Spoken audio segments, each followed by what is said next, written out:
We bring in an expert, and that is Kevin Lehtiniitty, CEO of Borderless.xyz. Thank you so much for being here. And that .xyz actually works like a .com. It does. It works perfectly everything's going. So tell us a little bit about the world of stablecoins. I want to go through the regulation, but people are using stablecoins now for real, for payments and everything. People are using stablecoins every day. Fundamentally, when we think about what a stablecoin is a fiat currency on the blockchain. So the vast majority of stablecoins are USD because the US dollar is the world's reserve currency, therefore it's the most popular currency to put on a blockchain. But what you've had before with cryptocurrencies like Bitcoin, Ethereum, Solana, and other things is you've been able to transfer value 24/7 in near real time for fractions of a penny using this blockchain technology. But you've transferred that value in a way that has a volatile price, right? We all know Bitcoin isn't fixed to a dollar. It can swing 10%, 20% in short periods of time, which has made it more difficult to use in payments and banking and kind of non-investment contexts. But what the industry is doing with the stablecoin is they're saying, okay, can we take the technology that makes up a blockchain that allows us to send value 24/7, and can we send something that represents a currency versus something that has an asset volatile price?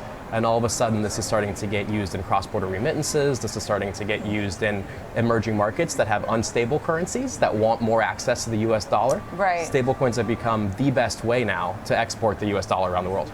So at this point now, I mean, one of the reasons President Trump really wanted to push this through was he felt that by advancing stablecoin, we would protect the US dollar. Exactly. Is that right? Stablecoins are unequivocally the best way to export the US dollar around the world, and one of the best ways that we can protect and ensure US dollar dominance in the coming future.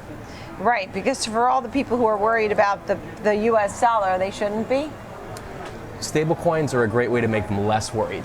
Okay, that's a good way to say it. At this point now, what was this act? There was a sort of a 3-in-1. Yes, we had crypto right? week just Tell now. us a little bit about that. So one of the main things that was signed into the law by President Trump here recently was what's called the Genius Act. And what the Genius Act does is the Genius Act governs how stablecoins should be issued. Because when you think about the US dollar and you think about things like counterparty risk, if you're a large custodian or a large institution and you're holding a lot of US dollars, your counterparty risk is basically the Fed. If you're holding a bunch of stable coins, yes, they're pegged one-to-one to the US dollar, but who is actually holding those reserves? Who is issuing that stable coin? Who's the technology provider like a Circle or a Tether or someone like that? They have to come into your counterparty risk profile picture.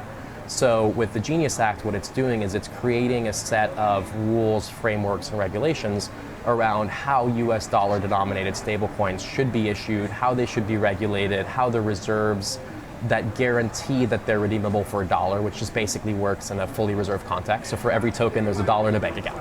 And that's why the price doesn't fluctuate, because it's like when gold backs the dollar, right? You can take that stablecoin, you can redeem it for a dollar at any point in time. Right. I mean, we think about the infrastructure. It's only the beginning of this? I mean, what kind of infrastructure do you need to support this? Super early days. So you need infrastructure around things like wallets. How do you actually hold a token? How do you hold a blockchain-based asset? Nobody knows how to use stablecoin. I'm sorry. No, the mass consumers do not. Most people don't know how to use this. It definitely depends geographically. So if you were to go to Argentina as an example, that has had a lot of currency fluctuations and a lot of inflation in the value of the Argentinian peso, what you'll find is actually in people under the age of 30, more than half of them have used stablecoins before. Wow. But that's because they live in a very different economic climate than what we enjoy in the US, having the dollar as our native currency, having US banking as our kind of native banking infrastructure. But there's a lot that you need around wallets. There's a lot around compliance that needs to be retooled for a blockchain world. There's things around accounting platforms. There's the tokens themselves. There's the blockchains themselves that need to exist. And then there's the communications and settlements and messaging networks that need to exist to make these payments happen. It's a whole new payments and banking stack that's coming to life. So people need to become more obviously aware of this, maybe begin to use this in 3 to 5 years. Maybe we'll say 50% of the people have used stablecoin in some way, shape, or form. That being said, how about making money on crypto? I mean, people like to invest, and if you were invested in Bitcoin, they've been doing pretty great. Tell me about the investment opportunities that you're hearing that are recommended to you by some of the pros. Not necessarily your recommendation, but what seems to be working. I think it's very difficult to get stablecoin exposure because unlike other crypto-based assets, where it's like if you want exposure to Bitcoin, great, go buy Bitcoin, right? And then you can invest in it in capacity. With stablecoins, the coin is designed to stay at its peg. So if I go and I get one token of USDC, it's not going to magically be worth $2 a coin. It's going to stay worth $1 a coin. That's the entire point. Right. Which means you need to invest in the infrastructure around the stablecoins. Like you can't invest in a US dollar and expect that dollar to magically be worth $5. So it's a lot of this is happening in the venture capital ecosystem. So a lot of VC funds are investing in startups that are building the infrastructure for this. Then of course, most recently, we've had Circle's IPO, which is a stablecoin issuer for the second biggest stablecoin. Yeah. And I think we all saw how that traded post-IPO and kind of the massive run in value accrual that they had. And I think that shows how much exposure people are interested in getting into stablecoins. And Circle was kind of that first vehicle by which they could publicly get that exposure, and that's part of what drove, a giant price movement there. Yeah, I mean, for Circle, CRCL, I was just looking to see if there were any recent calls from the analysts on this name. It's still fairly new, but what an incredible listing that was here and how it took off on day one.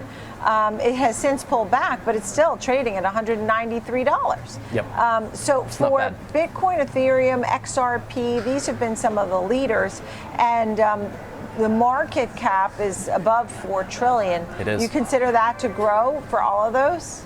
I think crypto as an asset class is definitely going to grow, right? If we think about stable coins as the new digital currency, there's a lot of analogies made to Bitcoin as the new digital gold. But if you look at kind of the trends across the last decade or 20 years, right? Think back to the internet in the 90s. Who would have predicted in the 90s that today we'd all have glass rectangles called iPhones and Android phones that sat in our pockets and purses with 24/7 access to the world's information? I think the same thing is true today, where if you forecast out 10 years or 20 years, even some of the super bullish cases on where this goes are probably missing the impact it's going to have. And it's representing not just money, but value, and it's representing an internet native form of value. And are we going to use the internet less, or are we going to use the internet more? I know kind of where I'm putting my bets there. So this is the first major passage of a bill like this pertaining to crypto for US, for the United States. How did you get involved in all of this? I mean, how are you here now as our stablecoin expert? I mean, what happened? How did you get involved in this? I've been full-time in the blockchain space now since 2016, which is a little scary to think that it's coming up on a decade here next year. Yeah, wow. I was the chief product officer at a major blockchain custodian that was holding the reserves for actually the first fully reserved US-based stablecoin before Circle's USDC existed, which was called TrueUSD. And then we also held the reserves for True Euro, True CAD, a whole basket of stablecoins. And this is back in 2017, 2018. And then I helped write, this is very nerdy, but an Ethereum token standard called ERC 1400, which was the Ethereum token standard for tokenizing real-world assets, which was aimed at, okay, if stablecoins are currency, what comes next? And the answer is money market funds, T-bills, tokenized deposits, all those are going to come onto the blockchain. And now, fast forward to today, I get to enjoy running one of the largest kind of stablecoin orchestration networks in the world, which is what I am lucky to do on a daily basis, which comes with its own share of frustrations. But it also means I get to sit here sometimes and talk to everybody about where I think the markets are going, and that's an enjoyable part of the job. So you certainly see more adoption of stablecoin going forward. I mean, what are the headwinds for adoption? I mean, we're not at 50% of the folks having used stablecoin. No, not at all. What are the headwinds for, really having this take off in the next 5 years? There must be some.